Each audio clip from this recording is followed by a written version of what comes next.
Assalamu alaikum wa rahmatullah. May the peace and mercy of God be with you. My name is Sabah Mukhtar, a biology major on a pre-medical track at the University of Maryland, Baltimore County, with the aspirations to serve our underserved population. In these uncertain times, some of us might find ourselves doubting where we fit in this society. Personally, this visit by our president is an affirmation to all Muslims we are just as American as any other. It's a gesture that invites inclusiveness of all faiths and color. More importantly, it's an assurance for the Muslim American kids constantly bombarded by anti-Islamic rhetoric that they belong. Fortunately, I've had personal interactions that have allowed me to reach a much different perspective than what is normally portrayed on the media. When most see this piece of cloth on my head, I don't automatically get deemed terrorist. Rather, most see me as an individual. My experiences have taught me that most are accepting and believe, regardless of faith, color, or gender, we are all Americans, and as such, we are all obligated to uphold the rights of every individual. Connecting with my community here at ISB allowed me to form my Muslim identity.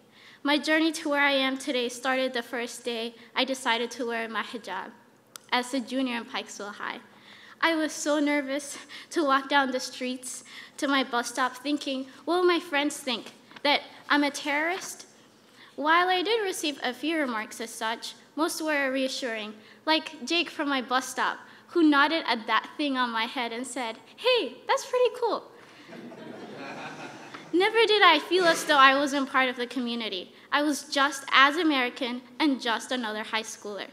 And assertions as such are what gave me the confidence to be who I am today.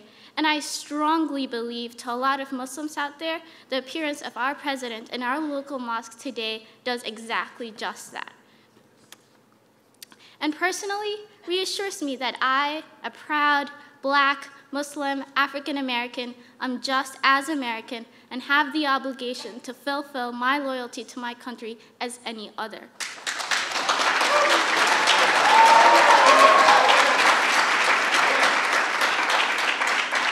So thank you, Mr. President, for this historic visit that will serve to inspire every American to engage in the work of building bridges across communities.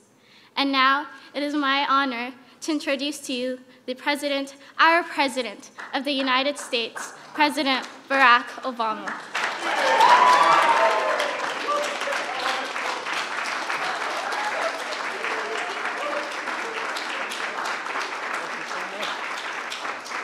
Please be seated. Well, good afternoon. And Sabah, thank you for the wonderful introduction and for your example, your devotion to your faith and your education and your service to others. You're an inspiration. You're going to be a fantastic doctor. And I suspect, Sabah, your parents are here because they wanted to see you. So where's Sabah's parents? There you go. Yay. Let's give. Good job, Mom. She did great, didn't she? She was terrific. To everyone here at the Islamic Society of Baltimore, thank you for welcoming me here today. I want to thank Muslim American leaders from across this city and this state, and some who traveled even from out of state to be here. I want to recognize Congressman John Sarbanes, who is here, as well as two other great leaders in Congress and proud Muslim Americans, Congressman Keith Ellison from the great state of Minnesota, and Congressman Andre Carson from the great state of Indiana. This mosque, like so many in our country, is an all-American story. You've been part of this city for nearly half a century. You serve thousands of families, some who've lived here for decades, as well as immigrants from many countries who've worked to become proud American citizens. Now, a lot of Americans have never visited a mosque. And to the folks watching this today who haven't, think of your own church or synagogue or temple. And a mosque like this will be very familiar. This is where families come to worship and express their love for God and for each other. There's a school where teachers open young minds. Kids play baseball and football and basketball, boys and girls. I hear they're pretty good. Cub Scouts, Girl Scouts meet, recite the Pledge of Allegiance here. With interfaith dialogues, you build bridges of understanding with other faith communities, Christians and Jews. There's a health clinic that serves the needy, regardless of their faith. And members of this community are out in the broader community, working for social justice and urban development. As voters, you come here to meet candidates. As one of your members said, just look at the way we live. We are true Americans. So the first thing I want to say is two words that Muslim Americans don't hear often enough, and that is thank you. Thank you for serving your community. Thank you for lifting up the lives of your neighbors and for helping keep us strong and united as one American family. We are grateful for that.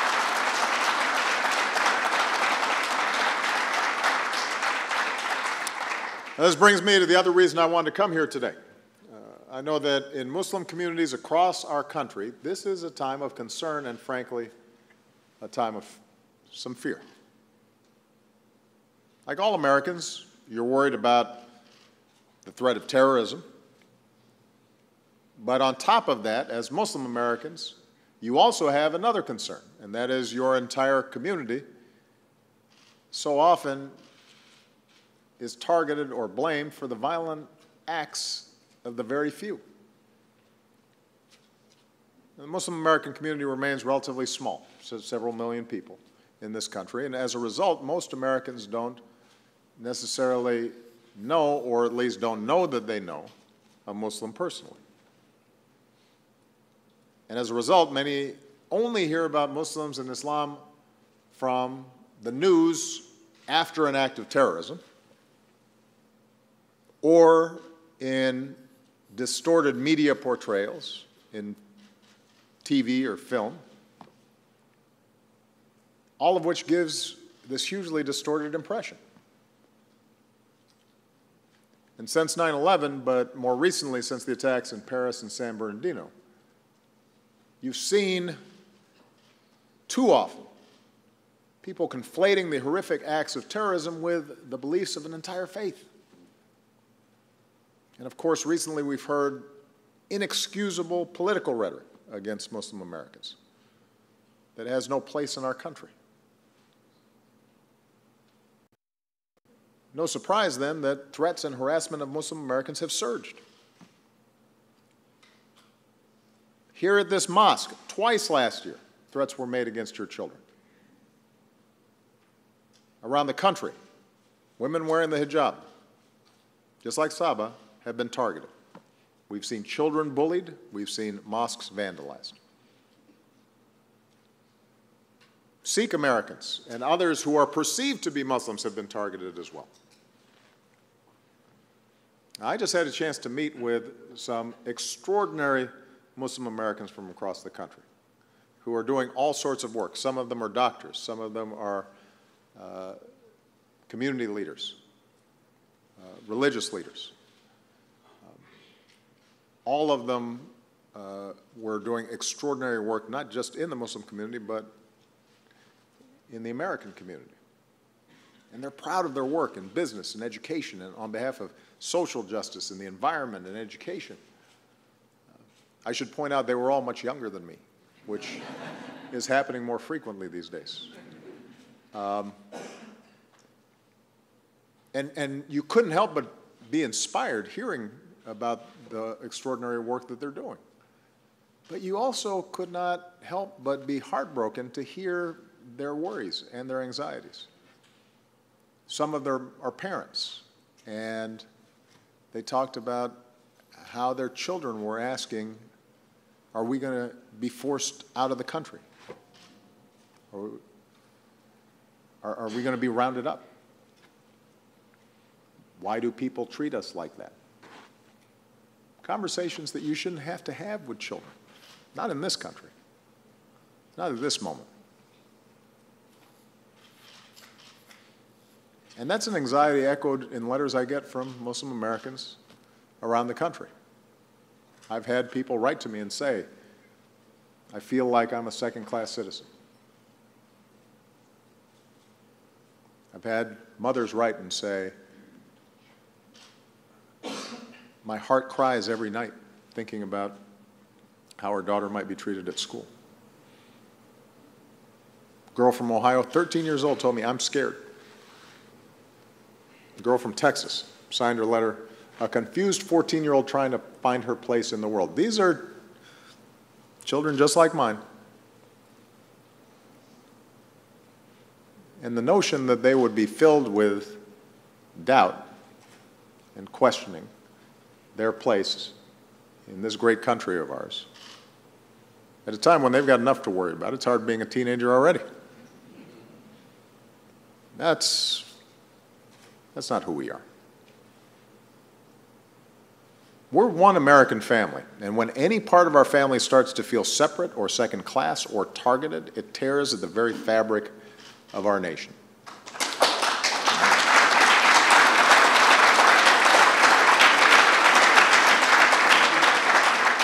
It's a challenge to our values, and that means we have much work to do. We've got to tackle this head on. We have to be honest and clear about it, and we have to speak out. This is a moment when, as Americans, we have to truly listen to each other and learn from each other. And I believe it has to begin with a common understanding of some basic facts. And you know, I express these facts, although they'd be obvious to many of the people in this place, because unfortunately it's not facts that are communicated on a regular basis through our media. So let's start with this fact. For more than 1,000 years, people have been drawn to Islam's message of peace. And the very word itself, Islam, comes from salam, peace. The standard greeting is, Assalamu alaikum, peace be upon you. And like so many faiths, Islam is rooted in a commitment to compassion and mercy and justice and charity. Whoever wants to enter paradise, the Prophet Muhammad taught, let him treat people the way he would love to be treated.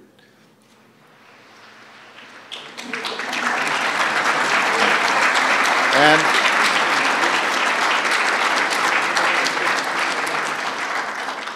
for Christians like myself, I'm assuming that sounds familiar. The world's 1.6 billion Muslims are as diverse as humanity itself. They are Arabs and Africans. They're from Latin America to Southeast Asia, Brazilians, Nigerians, Bangladeshis, Indonesians. They are white and brown and black. There's a large African American Muslim community. That diversity is represented here today. A 14-year-old boy in Texas who's Muslim spoke for many when he wrote to me and said, we just want to live in peace. So here's another fact. Islam has always been part of America.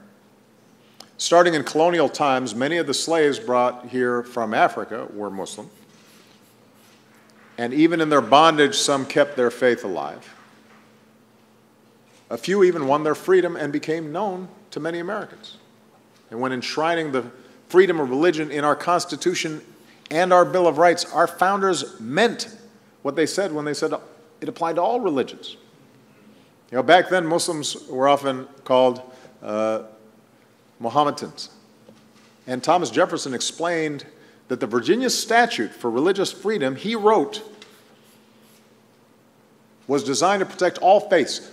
And I'm quoting Thomas Jefferson now, the Jew and the Gentile, the Christian and the Mohammedan.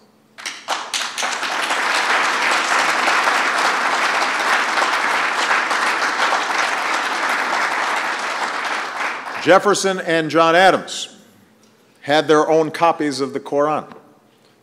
Benjamin Franklin wrote that even if the Mufti of Constantinople were to send a missionary to preach to us, he would find a pulpit at his service.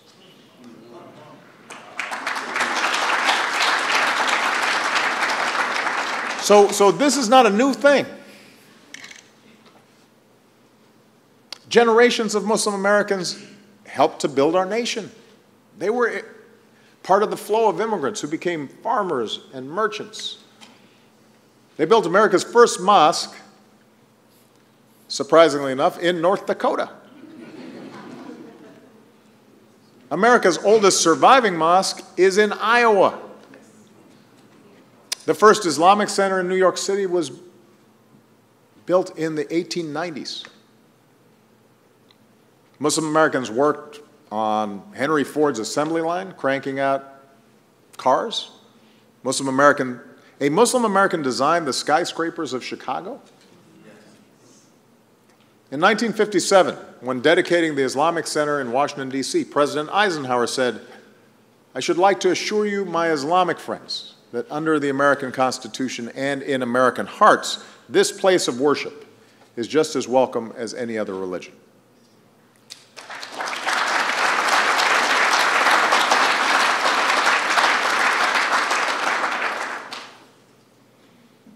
And perhaps the most pertinent fact, Muslim Americans enrich our lives today in every way. They're our neighbors, the teachers who inspire our children, the doctors who trust us with our health, future doctors like Saba. They're scientists who win Nobel Prizes, young entrepreneurs who are creating new technologies that we use all the time. They're the sports heroes we cheer for, like Muhammad Ali and Kareem Abdul-Jabbar, Hakeem Olajuwon. And by the way, when Team USA marches into the next Olympics, one of the Americans waving the red, white, and blue will be a fencing champion wearing her hijab. Ibtihaj Muhammad, who is here today, stand up. Come on, let me... There you go.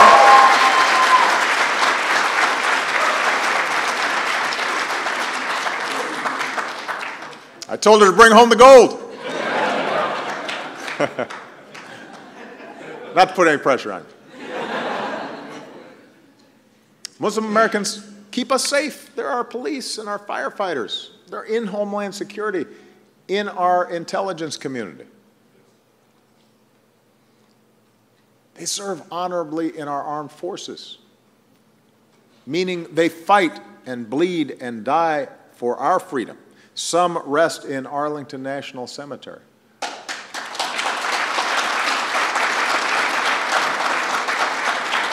So, Muslim Americans are some of the most resilient and patriotic Americans you'll ever meet.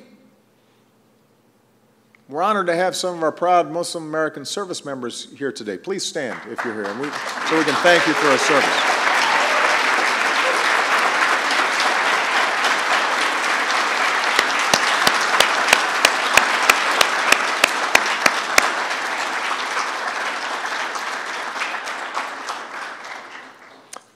So part of the reason I want to lay out these facts is because in the discussions that I was having with these incredibly accomplished young people,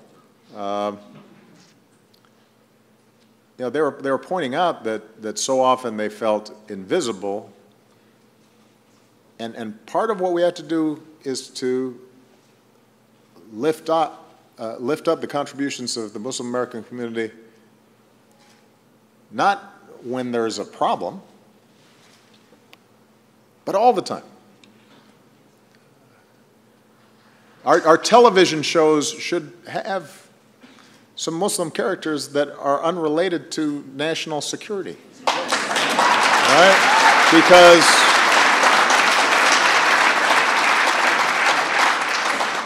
it's not that hard to do.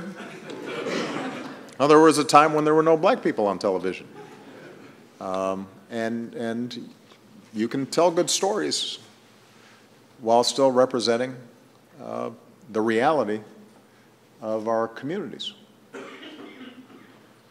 Now, we do have another fact that we have to acknowledge. Even as the overwhelming majority And I repeat, the overwhelming majority of the world's Muslims embrace Islam as a source of peace. It is undeniable that a small fraction of Muslims propagate a perverted interpretation of Islam. This is the truth. Groups like Al-Qaeda and ISIL, they're not the first extremists in history to misuse God's name. We've seen it before across faiths.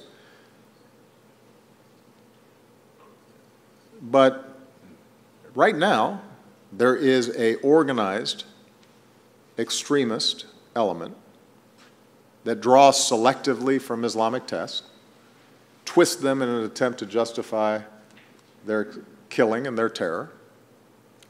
They combine it with false claims that America and the West are at war with Islam. And this warped thinking that has found adherents around the world, including, as we saw tragically in Boston and Chattanooga and San Bernardino, is real. It's there. And it creates tensions and pressure that disproportionately burden the overwhelming majority of law-abiding Muslim citizens. And the question then is, how do we move forward together? How do we keep our country strong and united? How do we defend ourselves against organizations that are bent on killing innocents? And it can't be the work of any one faith alone. It can't be just a burden on the Muslim community, although the Muslim community has to play a role. We all have responsibilities. So with the time I have left, I just want to suggest a few principles that I believe can guide us. First, at a time when others are trying to divide us along lines of religion or sect, we have to reaffirm that most fundamental of truths. We are all God's children. We're all born equal with inherent dignity. And so often we focus on our outward differences and we forget how much we share. Christians, Jews, Muslims, we're all, under our faiths, descendants of Abraham. So mere tolerance of different religions is not enough. Our faiths summon us to embrace our common humanity. O mankind, the Quran teaches, we have made you peoples and tribes that you may know one another.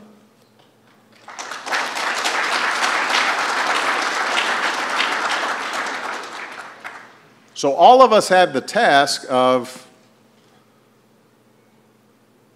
expressing our religious faith in a way that seeks to build bridges rather than to divide. Second, as Americans, we have to stay true to our core values, and that includes freedom of religion for all faiths. I already mentioned our founders, like Jefferson, knew that religious liberty is essential not only to protect religion, but because religion helps strengthen our nation. If it is free, if it is not an extension of the state, part of what's happened in the Middle East and North Africa and other places where we see sectarian violence is religion being a tool for another agenda, for power, for control. Freedom of religion helps prevent that, both ways. Protects religious faiths, protects the state from, or those who want to take over the state from using religious animosity as a tool for their own ends. That doesn't mean that those of us with religious faith should not be involved. We have to be active citizenry. But we have to respect the fact that we have freedom of religion. Remember, many preachers and pastors fought to abolish the evil of slavery. People of faith advocated to improve conditions for workers and ban child labor. Dr. King was joined by people of many faiths challenging us to live up to our ideals. And that civil activism, that civic participation that's the essence of our democracy, it is enhanced by freedom of religion. Now, we have to acknowledge that there have been times where we have fallen short of our ideals. By the way, Thomas Jefferson's opponents tried to stir things up by suggesting he was a Muslim. So I was not the first.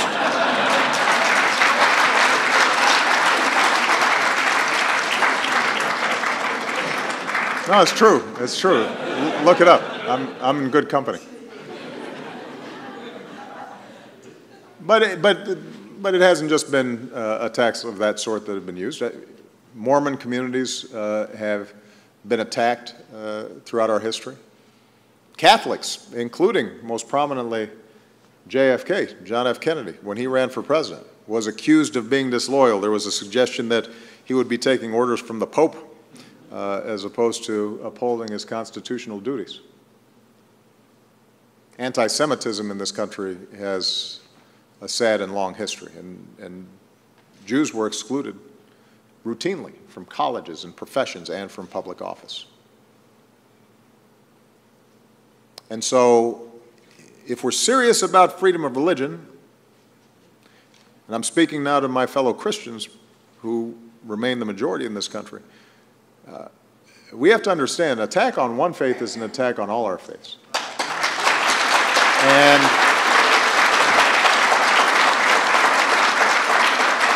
And when any religious group is targeted, we all have a responsibility to speak up.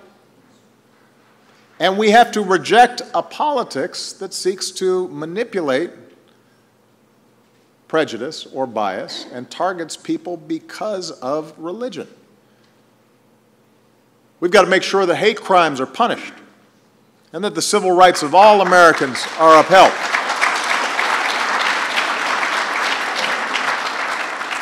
And just as faith leaders, including Muslims, must speak out when Christians are persecuted around the world, or when anti-Semitism is on the rise. Because the fact is that there are Christians who are targeted now in the Middle East, despite having been there for centuries. And there are Jews who've lived in places like France for centuries, who now feel obliged to leave because they feel themselves under assault, sometimes by Muslims. We have to be consistent in condemning hateful rhetoric and violence against everyone, and that includes against Muslims here in the United States of America. So, none of us can be silent.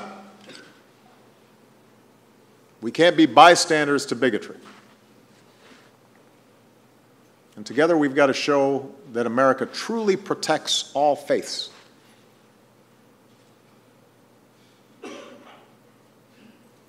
Which brings me to my next point. As we protect our country from terrorism, we should not reinforce the ideas and the rhetoric of the terrorists themselves. I often hear it said that we need moral clarity in this fight. And the suggestion is somehow that if I would simply say these are all Islamic terrorists, then we would actually have solved the problem by now, apparently. Well, I agree we actually do need moral clarity. Let's have some moral clarity. Groups like ISIL are desperate for legitimacy. They try to portray themselves as religious leaders and holy warriors who speak for Islam. I refuse to give them legitimacy. We must never give them that legitimacy.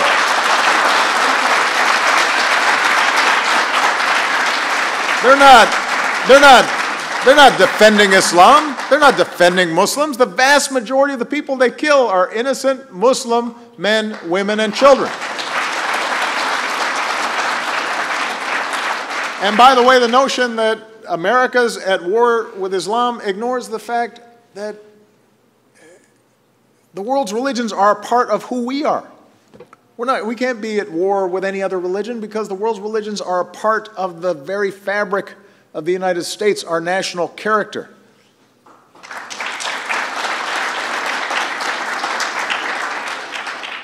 So the best way for us to fight terrorism is to deny these organizations legitimacy and to show that here in the United States of America, we do not suppress Islam. We celebrate and lift up the success of Muslim Americans. That's how we show the lie that they're trying to propagate. We shouldn't play into terrorist propaganda. And we can't suggest that Islam itself is at the root of the problem. That betrays our values. It alienates Muslim Americans. It's hurtful to those kids who are trying to go to school and are members of the Boy Scouts and are thinking about joining our military. That kind of mindset helps our enemies. It helps our enemies recruit. It makes us all less safe. So let's be clear about that.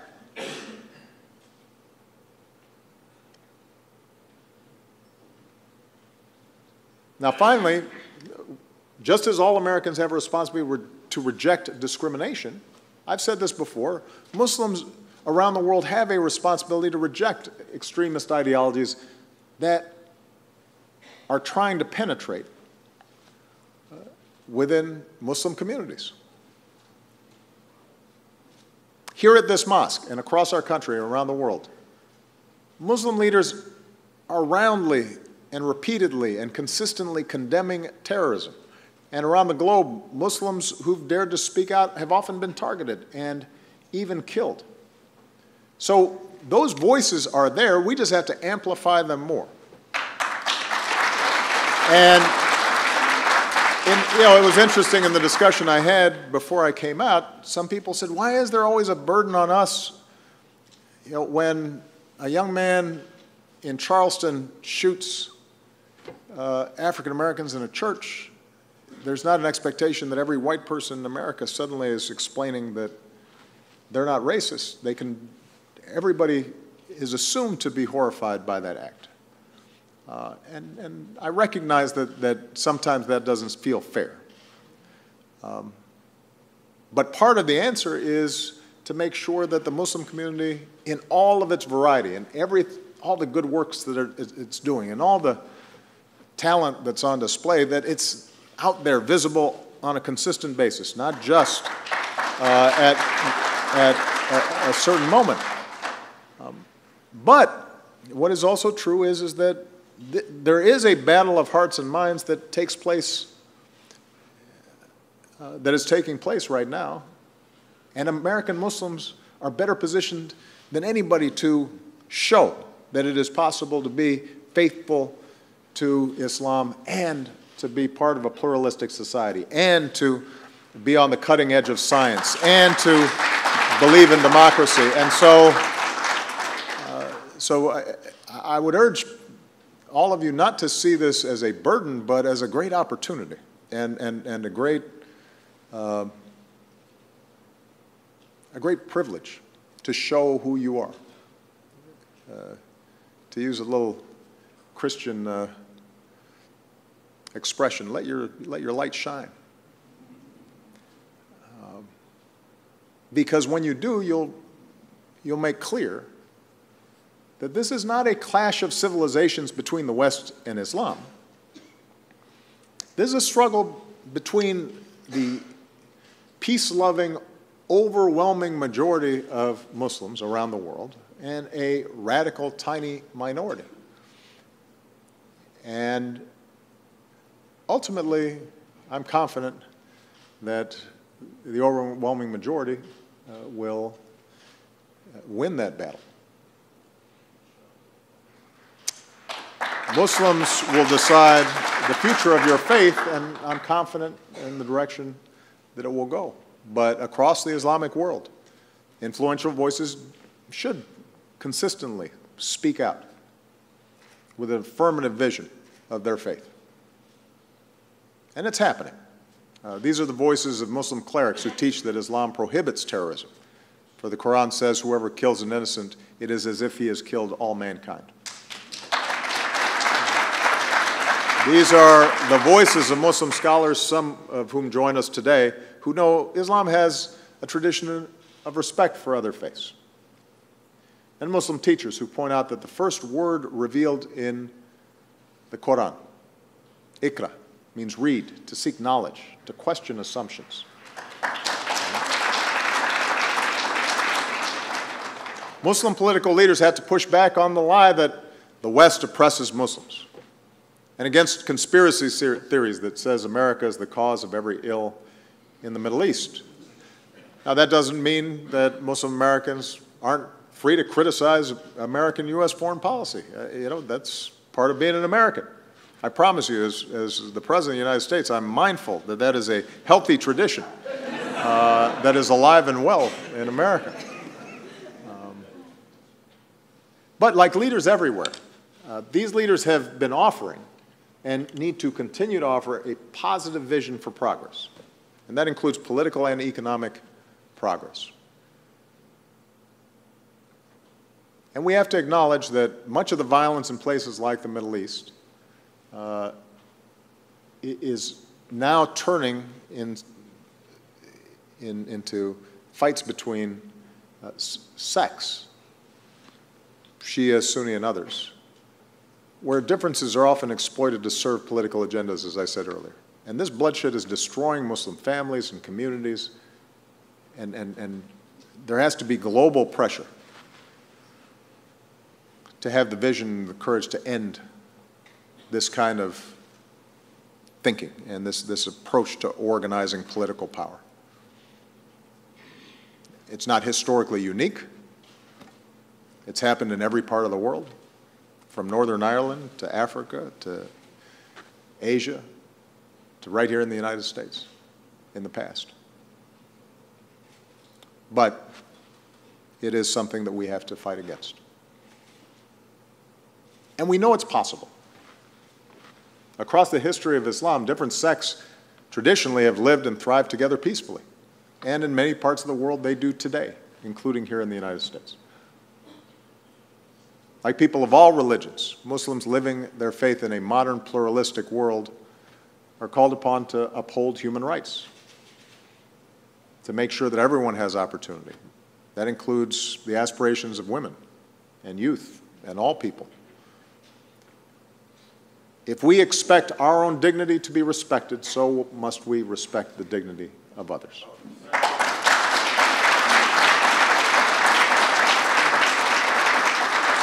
So let me conclude by saying that as Muslim communities stand up for the future that you believe in, that you exhibit in your daily lives, as you teach your children, America will be your partner.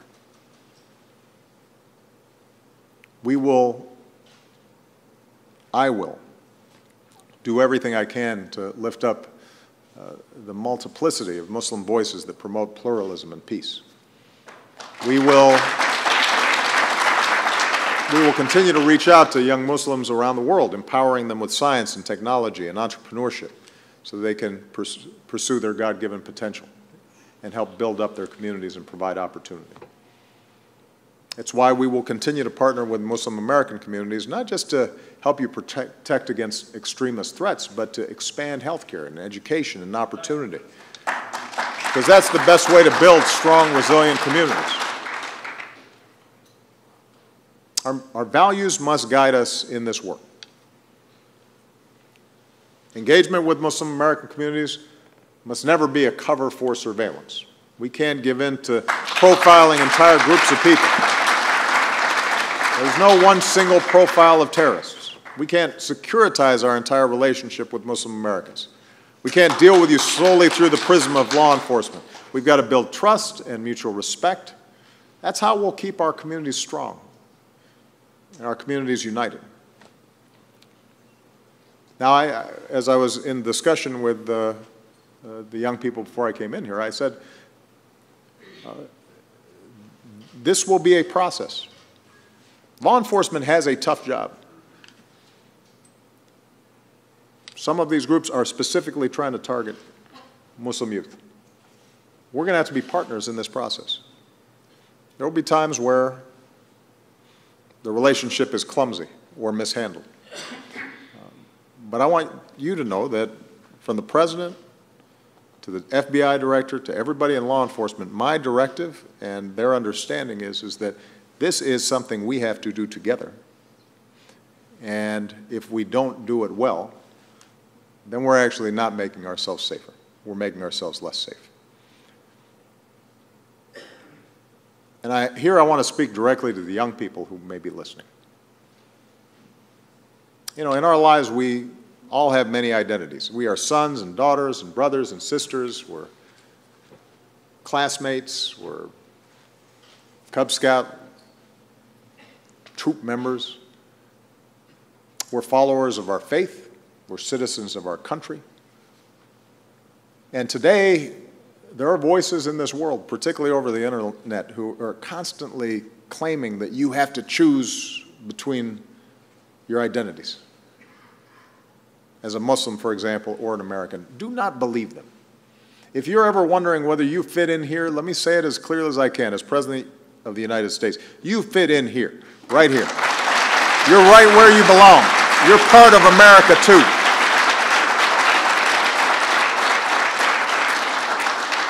You're not Muslim or American, you're Muslim and American. And don't grow cynical. Don't respond to ignorance by embracing a worldview that suggests you must choose between your faith and your patriotism. Don't believe that you have to choose between your best impulses and somehow embrace a worldview that pits us against each other, or even worse, glorifies violence. Understand your power to bring about change. Stay engaged in your community. Help move our country forward, your country forward.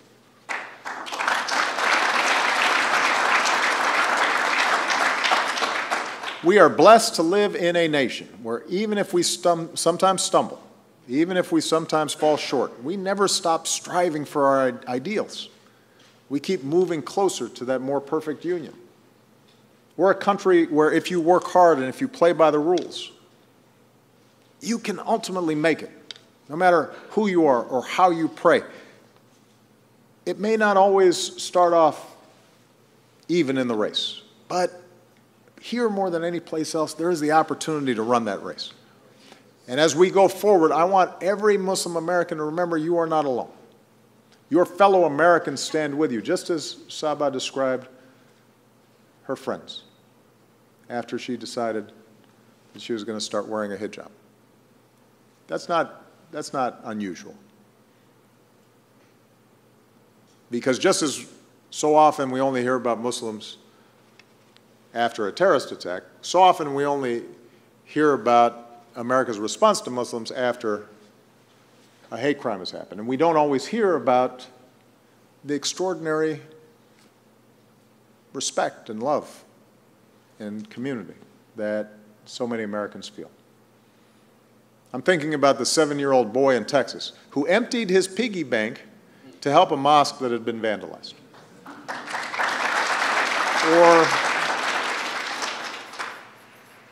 Or all the faith communities that rallied around Muslim Americans after the tragedy in Chapel Hill. The churches and the synagogues standing shoulder to shoulder with their local mosques, including the woman carrying a sign saying, "We love our Muslim neighbors." Think of our men and women in uniform who, when they heard that a little girl was afraid because she was a Muslim, sent her a message, "I will protect you."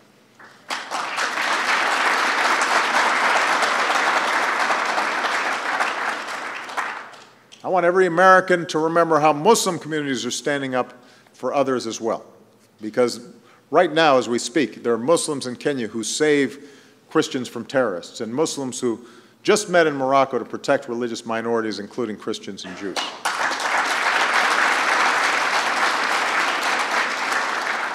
The good people of this mosque helped the city move forward after the turmoil of last year. Muslim Americans across the country helped African American churches rebuild after arson. Remember the Muslim Americans in Boston who reached out to victims of the marathon bombing. And the Muslim Americans across the country who raised money for the families of San Bernardino. The Muslim Americans in Chattanooga who honored our fallen service members, one of them saying, "In the name of God, the God of Abraham, Moses, Jesus, and Muhammad, God bless our fallen heroes."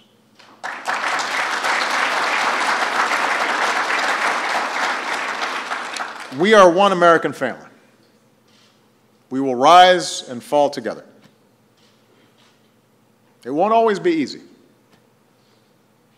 There will be times where our worst impulses are given voice. But I believe that ultimately our best voices will win out. And that gives me confidence and faith in the future. After more than 200 years, our blended heritage, the patchwork quilt which is America, that is not a weakness, that is one of our greatest strengths. It's what makes us a beacon to the world. It's what led that mother who wrote to me, the one who worries about her young daughter, it led her to end her letter with hope. Despite her fears, she said, "I still believe in one nation, under God, indivisible, with liberty and justice for all." May God's peace be upon you. May God bless the United States of America. Thank you very much, everyone. Thank you. Thank you. Thank you.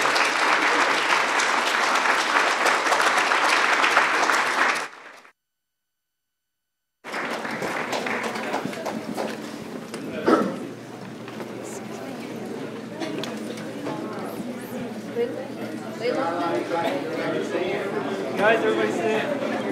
It's the press corps.